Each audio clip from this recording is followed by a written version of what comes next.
এজন্য ছাত্রদল, যুবদলের যারা তরুণ নেতৃত্ব নতুন রাজনীতি করতে চেয়েছেন সেখান থেকে খারিজ হয়েছে।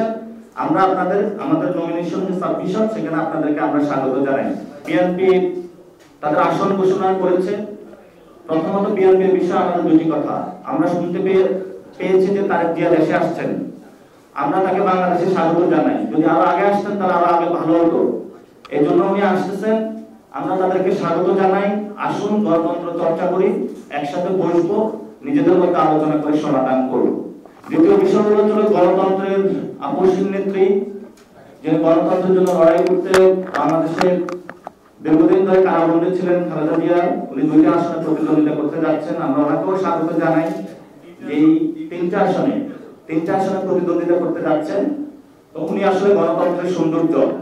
তো ফলত আমরা এখনো বিএনপির নেতা অথবা নেত্রী হিসাবে খালেদা জিয়াকেই দেখি। ওনার থেকে যে ধরনের কথাবার্তা বাংলাদেশের ঐক্যের জায়গাটা আসে সেটা অন্য কোনো নেতৃবৃন্দ থেকে আমরা দেখি না। বরঞ্চ সেখানে আমরা গণতন্ত্রের পথটাকে রুদ্ধ করার জন্য অপচেষ্টা দেখি। সেই জায়গা থেকে উনি প্রার্থী হয়েছেন। আমাদের দল থেকে ওনাকে আমরা শুভেচ্ছা জানাচ্ছি। ওনার মাধ্যমে গণতন্ত্র আরো সুসংহত হবে। জুলাই অভ্যুত্থানের যে স্পিরিটটা রয়েছে সেটাই সুসংহত হবে এবং উনি জুলাই অভ্যুত্থানের এই গণঅভ্যুত্থানের মধ্য দিয়ে মুক্তি পেয়েছেন। জুলাই গণঅভ্যুত্থান না হলে উনি ইলেকশনটা করতে পারতেন না। কিন্তু একটা দুঃখজনক বিষয়, আমরা এই গণঅভ্যুত্থানে বাংলাদেশের হলো 50% যে তরুণ সমাজ, আমরা মনে করেছিলাম ভালো ভালো কিছু প্রার্থী পাবো। এটা আমাদের হতাশ করেছে তাদের প্রার্থী তালিকা। অধিকাংশ জায়গায় এসেছে গডফাদার যারা রয়েছে তারা।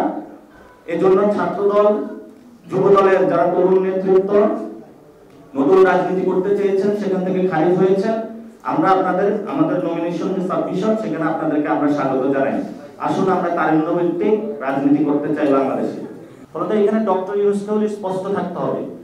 এবং আপনি দেখেন এই ডক্টর ইউনূস এখন যে অবস্থায় যাচ্ছেন, ওনাদেরকে একবার হলো বিএনপি এসে ভয় দেখায়, একবার হলো জামায়াত ভয় দেখায়।